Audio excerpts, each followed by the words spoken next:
Etapa de definiciones en el Congreso respecto al presupuesto nacional 2019 y de eso dependen el resto de los presupuestos, porque por ejemplo la provincia de Santa Fe no ha avanzado en los Están números. todos esperando, la provincia, los municipios. Exactamente, a la espera de lo que ocurra con un proyecto del gobierno nacional que preocupa a algunos sectores porque hay mucha tijera. Exactamente, viene bastante discutido el tema. La tenemos a la senadora nacional por Santa Fe, María de los Ángeles Agnún, con nosotros. ¿Cómo va? ¿Qué tal? ¿Cómo están? Gracias por venir, ¿eh? No, por favor, gracias a ustedes. Un gusto. Bueno, el debate está pasando por dónde se recorta, qué es lo que se recorta y cómo puede afectar esto, por ejemplo, puntualmente acá, a Santa Fe. Bueno, a Santa Fe nos afecta fuertemente, ya nos afectaba en su momento la suscripción del pacto fiscal, de este consenso fiscal, que nosotros planteábamos cuando se hizo la discusión en el Parlamento de la Nación, que iba a ser perjudicial para la provincia porque en realidad incorporaba una especie de promesa en cuanto a que en marzo de 2018 se iba a acordar el monto y la forma de pago de la deuda que Nación mantiene con la provincia de Santa Fe después de la sentencia firme de la Corte Suprema de Justicia de la Nación de noviembre de 2015.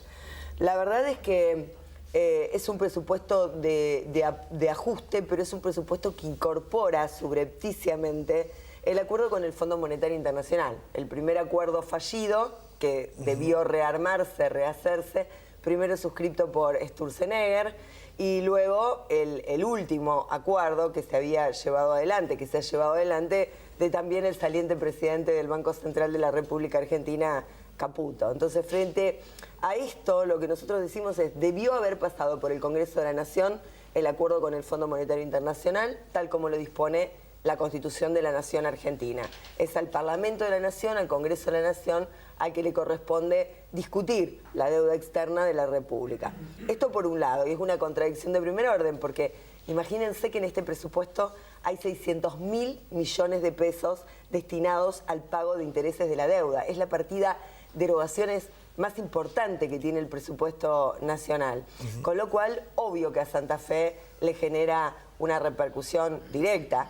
De hecho, no solamente la quita del Fondo Federal Solidario, que ya no lo vemos hacia el año que viene en el presupuesto, sino que además la quita de tarifas sociales, que afecta alrededor de 30.000 usuarios en la provincia de Santa Fe y que en caso que se decidiera mantener los mismos, será la provincia la que tendrá que realizar las erogaciones para sostener esas tarifas sociales. Lo mismo con el transporte público. Ayer me decían acá en Santa Fe que ha aumentado el transporte público, incluso he estado en localidades alrededor de la ciudad de Santa Fe que viajan permanentemente a la ciudad y me manifiestan el impacto tremendo que ha tenido también el aumento del transporte público, de las tarifas, de los alimentos, de los medicamentos en la economía familiar. Y puntualmente pensando en la provincia de Santa Fe, este argumento de Nación de que el Estado se haga cargo de lo que no va a complementar el gobierno nacional, ¿cuál puede ser el panorama o de qué manera ustedes piensan plantarse frente a este proyecto del gobierno nacional del presupuesto? Bueno, de ninguna manera nosotros creemos que deba cargarse a la provincia con estas erogaciones. En primer lugar porque hay responsabilidades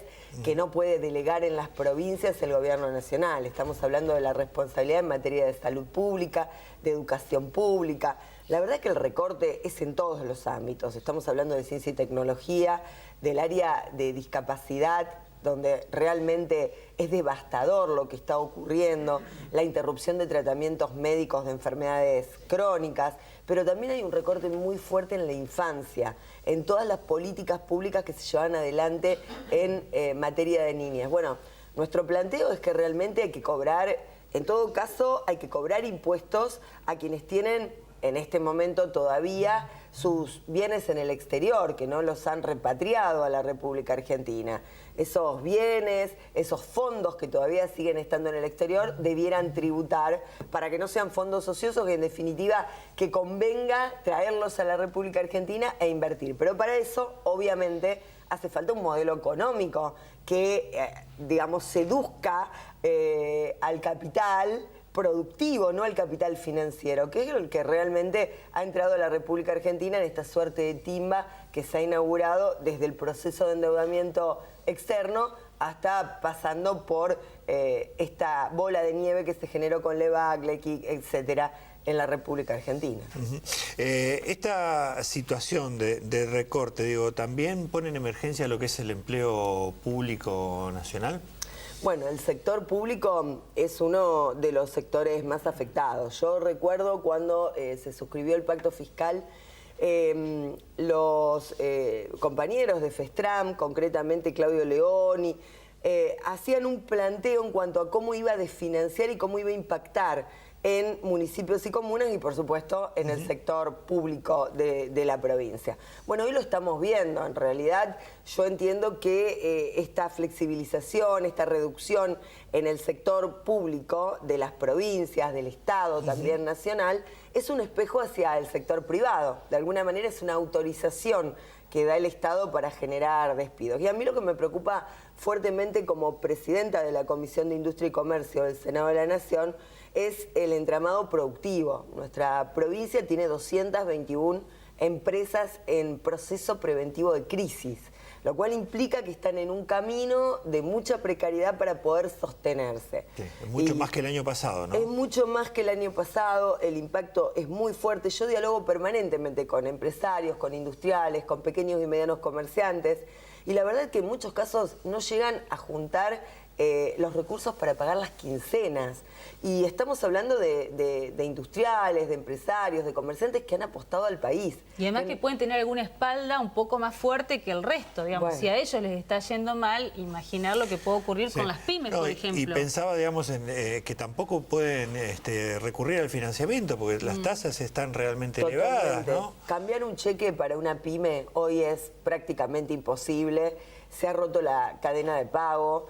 Hay una destrucción absoluta del consumo y del mercado interno. Esta es otra cuestión. Por eso es tan importante que el gobierno preste atención a estos llamados que se hacen desde distintos sectores sociales, políticos, económicos. Es el rumbo que ha elegido.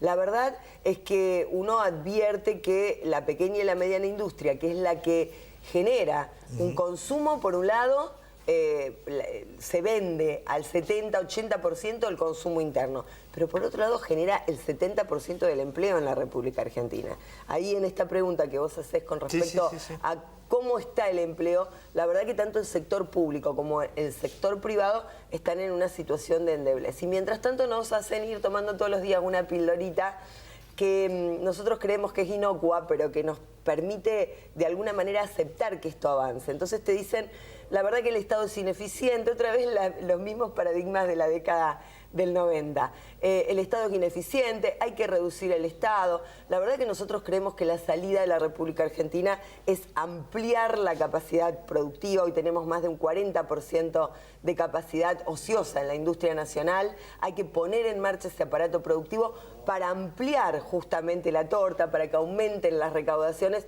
y no seguir pensando en la presión fiscal a los que trabajan, a los que apuestan a la Argentina, mientras que los grandes beneficiados son aquellos que han especulado financieramente durante estos 2 años y medio de gobierno. ¿Y cómo se logra pensando en un modelo que ya está avanzado, en un compromiso con el Fondo Monetario Internacional que implica una deuda externa?